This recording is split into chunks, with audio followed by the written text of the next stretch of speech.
Now, let's dive deep into this big LGBTQ story for today. I'm Alex Morash, and let's queer up politics. J.D. Vance says he's ready for the presidency. But are we? The concerns about Donald Trump's health are once again making headlines. His swollen ankles, his zig-zagging walk, his bruised hand, and his rambling speeches. But fear not, because Vice President J.D. Vance says he's ready to step in. In an interview with USA Today, Vance declared, quote, "I've gotten a lot out of good on-the-job training over the last 200 days. And if, God forbid, there's a terrible tragedy, I can't think of better on-the-job training than what I've gotten over the last 200 days, end quote. The remark sparked questions about what exactly Vance has accomplished in those 200 days. Critics point out that his most memorable moments have been scolding others to, quote, show gratitude. He tried lecturing President Volodymyr Zelenskyy on being more thankful for U.S. aid, even though Zelenskyy has repeatedly expressed thanks.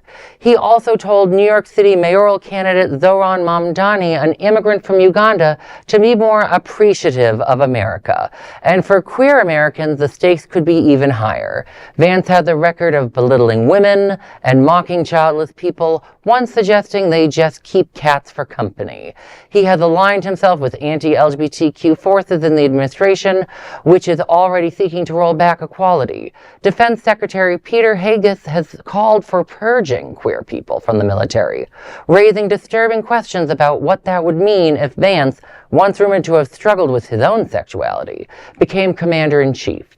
Vance may see a, quote, terrible tragedy, end quote, as his ticket to the presidency. But critics warn the real tragedy could be what happens if he ever takes the oath of office. You know, I'm not shocked that this discussion is coming in more and more because, you know, as someone who I was very critical of Joe Biden staying in as long, you know, he was 81 when he was president. I thought he was too old to be president. People forget, Donald Trump will be even older when he leaves office. He'll be 82 or 83.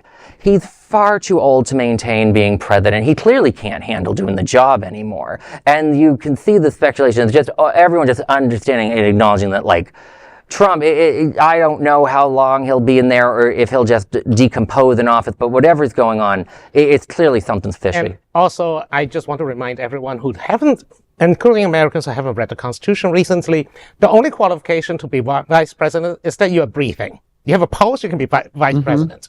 There's no actual cabinet portfolio for the vice president. So basically, and so far, we really haven't seen him do much on the policy front. You know, screaming at Mamdani for being ungrateful. I'm sorry. The most patriotic thing to do is to enter public office to serve the country.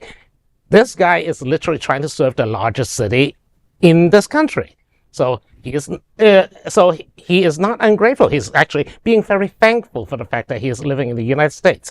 And also, the piece forgot to say that Vance also said normal gays will vote for Trump in majority, and we all know how it turned out. We actually voted more for the Democratic Party than any other group. Oh, yeah, I love the writer that talked about that. But you also bring up one other thing. Vance has also talked about not just childless, he considers us willfully childless, and I love being a willfully childless person to upset Vance. But Larry, what's your thought? Well, you know, looking at his background, he really only had 2 years in the Senate and from Middle America and Ohio. And I can say that only because my parents came from Middle America and Central Pennsylvania before moving to the New York area and New Jersey. So I have a concern that he's going to maybe even become less worldly and less accepting to cater to those types of values. And I'm not generalizing. I mean, we have people in our own community in Ohio. You're not generalizing at all. I mean, Project 2025 is a thing. Absolutely. They're trying to eliminate this from public discourse. And for somebody who struggled, whether it was latent homosexuality or not, and the whole thing that came out, certainly you have to give him something for being open about it. But at the same time, I think we need somebody who is strong in their convictions and they truly represent our entire country, not their own personal interests. I think that's a key point, that he's strong in with his convictions. Because, President Obama had 2 years or so in the Senate before he became president. But he was strong in his convictions, and I think that really shaped his presidency.